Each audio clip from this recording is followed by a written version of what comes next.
Hello dear student, good morning बेटा। देखिए बच्चों, हम लोग जो है पेज नंबर 53 पर सॉल्व कर रहे थे मॉडल टेस्ट पेपर 2। यहाँ लिखिए model test paper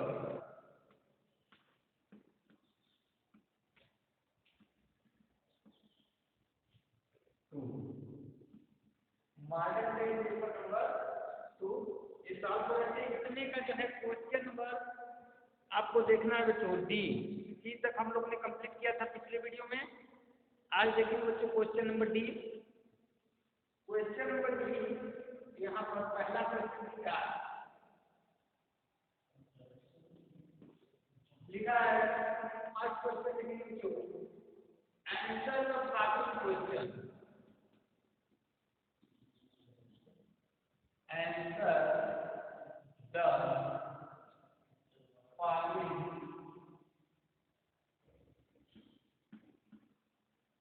question.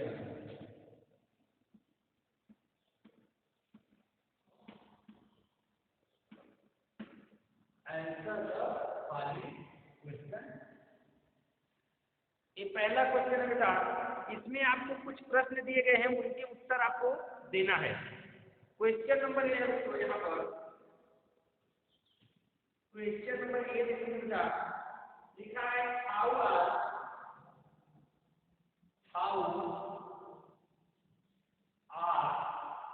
coins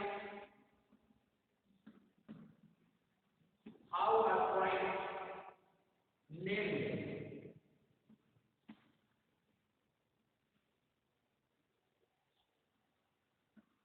How are coins named? मतलब किसी भी पॉइंट का नेम हम कैसे लिखते हैं, ठीक है। तो यहाँ आप उसके लिए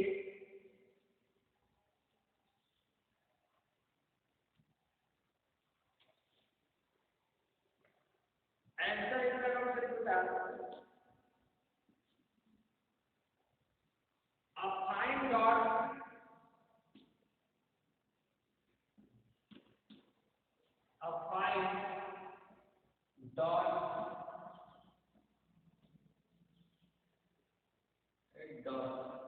ठीक है।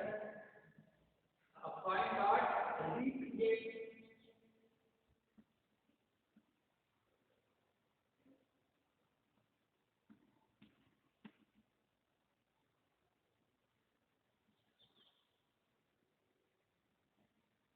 Represent upon.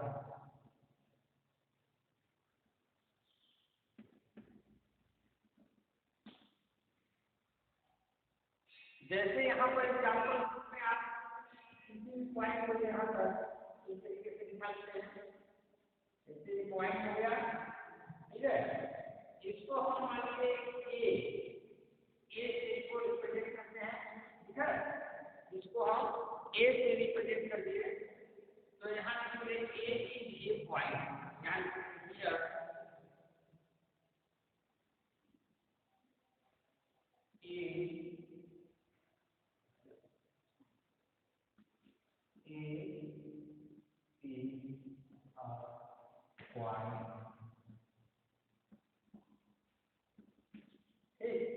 यहाँ पर ए को यहाँ पर पॉइंट कनेक्ट डॉट लगा करके यहाँ घुमाइए उसको, तो यहाँ लिखेंगे here A is a point. इसका आंसर आप नोट करेंगे। उसके बाद अगला क्वेश्चन देखते हैं बच्चों, क्वेश्चन नंबर बी। इसको नोट कर लेंगे बच्चों।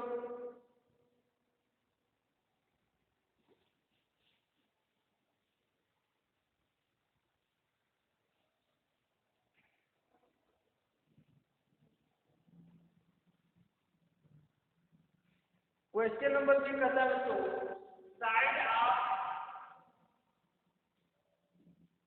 Question number B. ये तो दूसरे का पहले का देखिए, लिखा सेक्शन में symbol of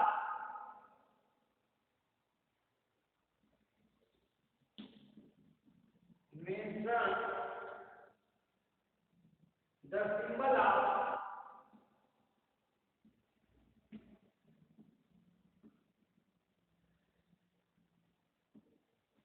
symbol of line comma line segment line segment and ray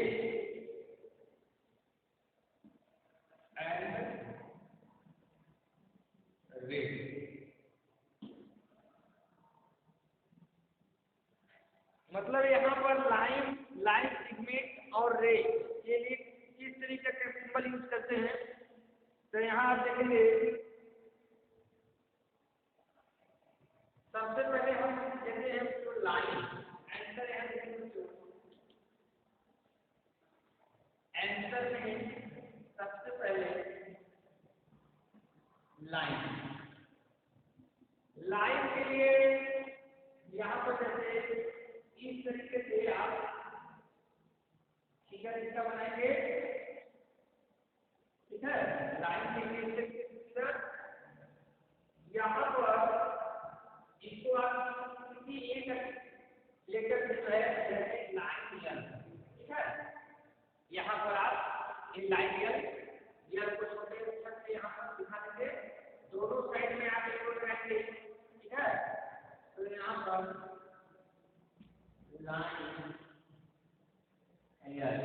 line L, ठीक है। लाइन कैसे हो गया, उसके बाद लाइन सेगमेंट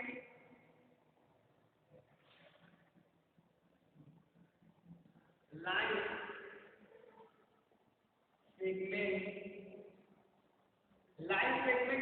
तो यहाँ पर इस तरीके से आप लाइन ड्रा करेंगे और यहाँ पर लिखेंगे ए बी और लाइन सेगमेंट को आप इस तरीके से यहाँ पर ए बी इक्वल टू ऊपर इस तरीके से आप ये, ठीक है। इसको इस तरीके से लिख देते हैं और उसके बाद लास्ट में रे आर वाई, रे को आप कैसे दिखाते हैं, रे को आप एक ही साइड के एरो के द्वारा दिखाते हैं, ठीक है।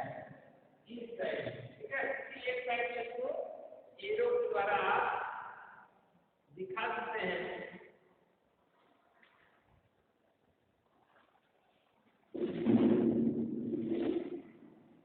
और यहाँ पर दोस्तों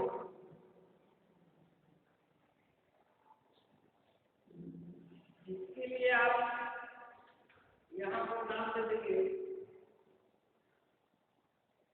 जैसे यहाँ पर है मान लीजिए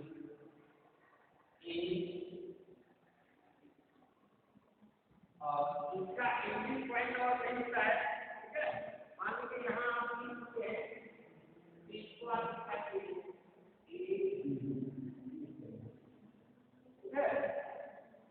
इसको कैसे दिखाएंगे ए बी इस तरीके से, और यहाँ मान लीजिए इसको आप ए बी लिखते हैं, यहाँ इसको पॉइंट लगा देंगे ए बी, तो यहाँ इसको दिखाना होगा तो आप इसको ऐसे भी दिखा सकते हैं ए बी और दोनों साइड से इसको एक आप इस तरीके से दिखा सकते हैं, ठीक है। और ऐसे भी दिखा सकते हैं और ऐसे यहाँ पर आर लिखते हैं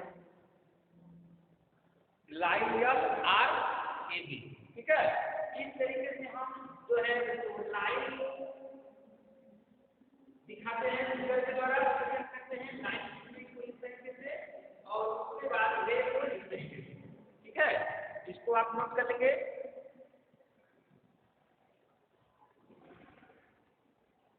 अब इसके बाद नेक्स्ट क्वेश्चन देखते हैं बेटा, इरेज करें इसको।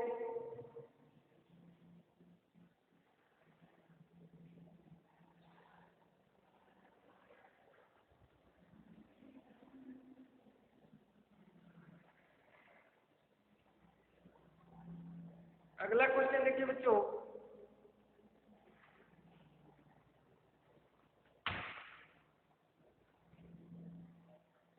What is the other name of, लिखा है क्वेश्चन नंबर 3 है ऐसी, ये गलती है what is the other OCLCR name? What is the other name of sleeping line?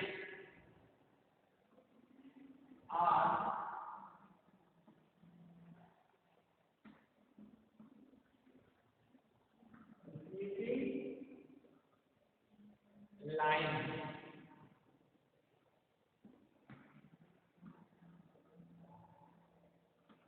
Question का what is the other name, मतलब दूसरा नाम क्या होता है स्लीपिंग लाइन का। स्लीपिंग लाइन नाम क्या होता है, इसको हम स्लीपिंग लाइन कहते हैं। एक स्लीपिंग लाइन है, ठीक है। स्लीपिंग लाइन का दूसरा नाम क्या होता है, तो इसका आंसर जो यहाँ पर आंसर नोट करेंगे। The other name are the other name are sleeping line,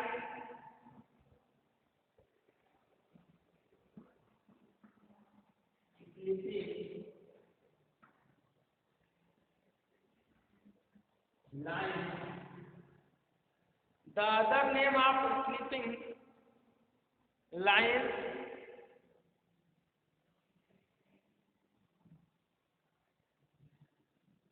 are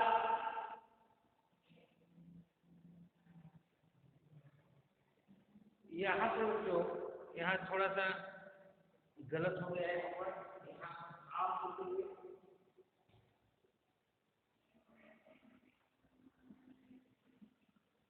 ठीक है। अब यहाँ पर लिखेंगे are horizontal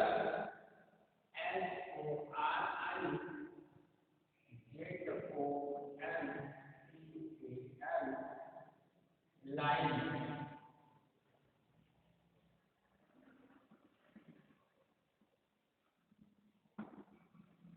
The other name of sleeping line are horizontal line.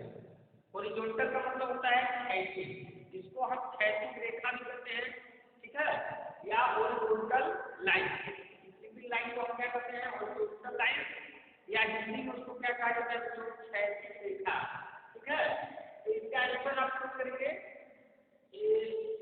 इसको क्या कहा जाता है, होरिजॉन्टल लाइन।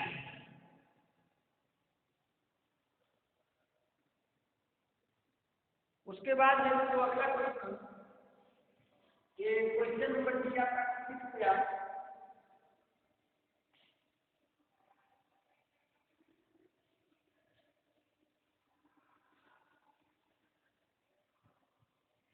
डी का फर्स्ट क्वेश्चन कंप्लीट हुआ है। सेकंड क्वेश्चन देखिए दोस्तों, डी का क्वेश्चन नंबर 2 लिखा है राइट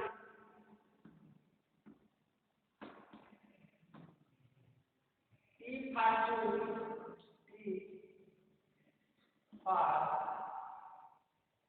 true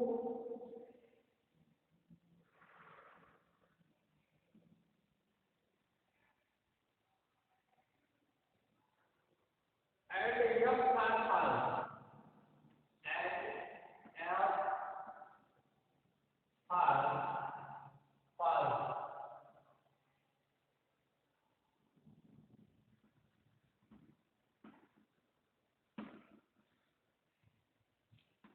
T जो है ट्रू के लिए और F false के लिए F क्या यूज करेंगे आप।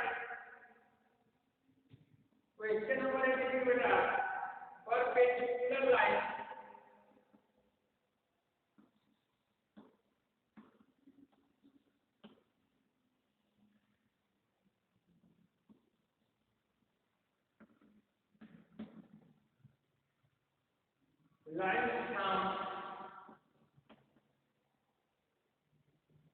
from right angle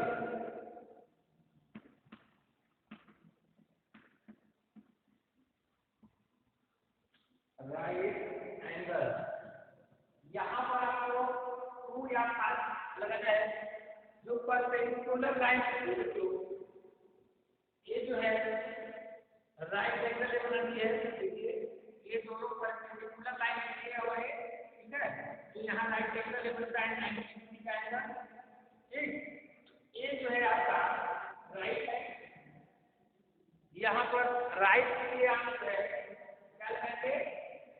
true, T. अब उसके बाद जो क्वेश्चन नंबर 3 देखेंगे, यहाँ पर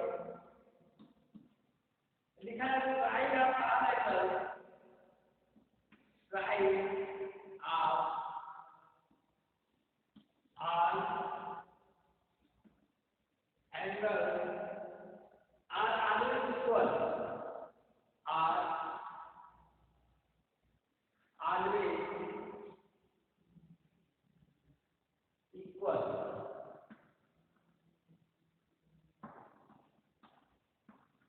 ये सेंटेंस का अर्थ क्या है बच्चों? साइड ऑफ ऑल एंगल, सभी जो एंगल होते हैं उसके साइड इक्वल होते हैं। तो यहाँ पर जो है ये इक्वल हो भी सकते हैं, नहीं भी हो सकते हैं, इसलिए इसको आप क्या करेंगे? फॉल्स। ये सेंटेंस गलत हो जाएगा, इसके लिए फॉल्स आप करेंगे। यहाँ अगला सेंटेंस देखिए बेटा, सी लिखा हुआ था। अ क्यूब है, अ क्यूब है 8 वर्टिसेस,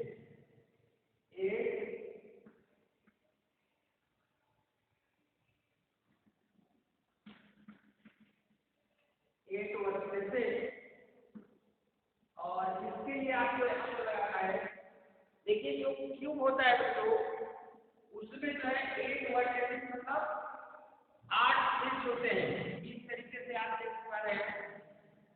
जैसे हमारा अभी आपको बताया गया था, जब पढ़ाया जा रहा था, तो ये जैसे आपका है क्या, ये तो क्यूबाइड है, लेकिन क्यूब में जितना आपका वर्टिसेस होते हैं उतने जो है क्यूबाइड होते हैं। तो यहाँ पर आप नोट करेंगे, वर्टिसेस का मतलब होता है कोने। 1 2 3 4 यहाँ पर है, और इस साइड में आप देखेंगे तो 1 2 3 एंड 4 यहाँ है। 4 और 4 दोनों को प्लस करेंगे बच्चों तो आपका 8 हो जाता है। मतलब एक क्यूब या एक क्यूबाइड दोनों में जो है 8 वर्टिसेस होते हैं। तो ये बिल्कुल सही है, इसलिए यहाँ पर आप ई का यूज करेंगे। और नेक्स्ट देखते हैं बेटा, यहाँ लिखा है अ सिलेंडर